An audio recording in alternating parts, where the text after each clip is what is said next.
Malcolm Brogdon, welcome to the table. Thank you very much for taking time in your training camp to come hang out with us and talk basketball.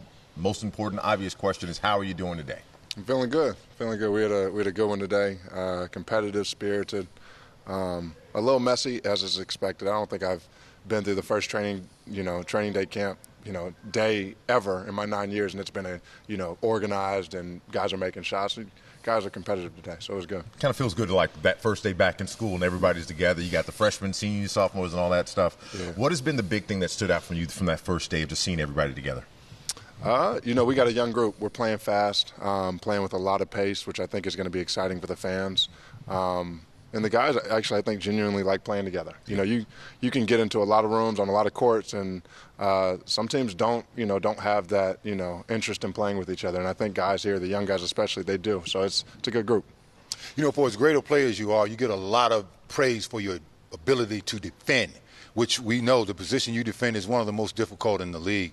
Can you tell us how you plan on passing that defensive mentality down to the young players in particular on this team? Yeah, I think it's like you said, it's a mentality, it's a mindset, it's an everyday thing. So, first it's by example. These young guys today, they come in, they're confident, they're really good, they're skilled. You got to show them. You got to show them that you can lock down on defense. You got to show them that you're going to put in the work every day on the defensive end and back up your talk before you start talking.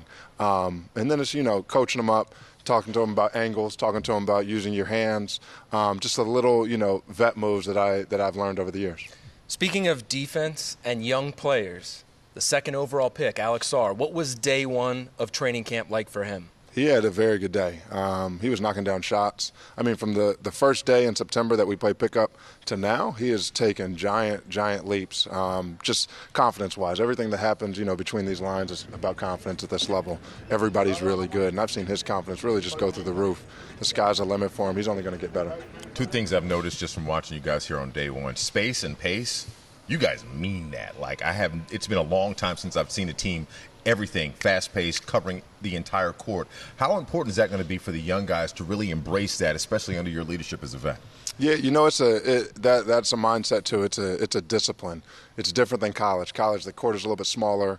It's a little bit slower pace. The longer shot clock here, you got to get the ball up. The first good shot you get, you shoot it. That's just the NBA. It's a different brand of basketball. But our guys are adjusting well. These guys have pro mindsets. They have the skill set. It's just about adjusting to the new game.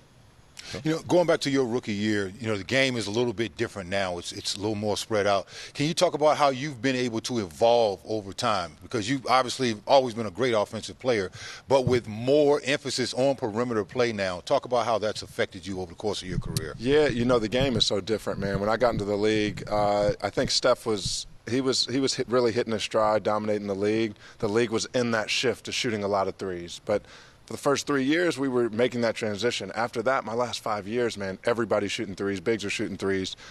Coaches really don't want guys in the paint. So you're playing fast. You're getting that first three ball up. You're rebounding the ball. It's a different brand of basketball. And every year I try to watch more film during the summer, and I try to continue to keep my three ball sharp. That's so much of our game is being able to play with a good feel, but also being able to shoot the ball. You're going to be on the floor.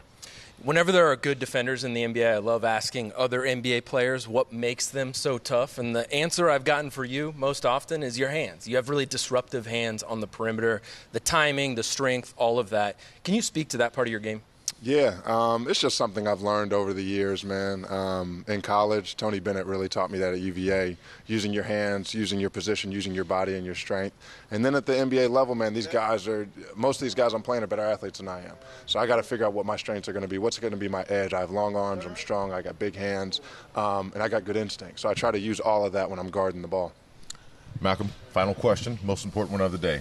Are you having fun? I'm having a lot of fun. All right, that's all we need. We appreciate you taking time with us. Malcolm Brogdon.